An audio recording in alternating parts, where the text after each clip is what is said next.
நம்ம back complete பண்ணிட்டேங்க. எப்படி இருக்குன்னு சொல்லிட்டு சொல்லுங்க. நேற்று நைட்டே நான் இதை கம்ப்ளீட் பண்றேன். நைட்டு வந்து வீடியோ எடுக்கிறதுக்கு சரியா வராது, அதனால வந்து சரி இப்போ எடுக்கலாம்னு சொல்லிட்டு எடுக்கிறேன். இந்த ஸ்ட்ராப்லாம் நானே போட்டேங்க.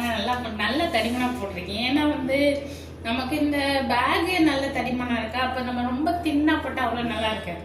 அதனால அவ்வளவு தடிமனா போட்டிருக்கேன். இந்த மாதிரிலாம் போட்டு ரொம்ப சூப்பரா இருக்குங்க. ரொம்ப டிஃப்ரெண்டா இருக்கும். நீங்க நார்மலா போடுற பேக்கும் இந்த பேக்கு ரொம்பவே டிஃப்ரெண்டா இருக்கும். இது எப்படி இருக்குன்றது சொல்லுங்க. கண்டிப்பா உங்களுக்கு இந்த மாதிரி வேணும்னா சொல்லுங்க, நான் செஞ்சு தரேன். சரிங்களா? நிறைய பேர் கிளாஸ் கேக்குறீங்க, பட் இப்ப கிளாஸ் என்னால எடுக்க முடியாது. ஏன்னா டாசல் ஒர்க் வேற போகுது, கீ செயின் வேற சொல்லியிருக்கேன் கிளாஸுக்கு. அப்ப இதையும் போட்டோம்னா எல்லாத்தையும் குழம்பு போயிடும். இது நான் வந்து பேக் வந்து நிறைய நான் உங்களுக்கு முதல்ல அப்லோட் போடுறேன். சரிங்களா? செஞ்சு அப்லோட் போடுறேன். அதுக்கப்புறம் ஒன் டே நான் கிளாஸ் சொல்றேன். சரிங்களா? உங்களுக்கு பிடிச்சிருந்துச்சுன்னா கண்டிப்பா லைக் பண்ணி ஷேர் பண்ணுங்க.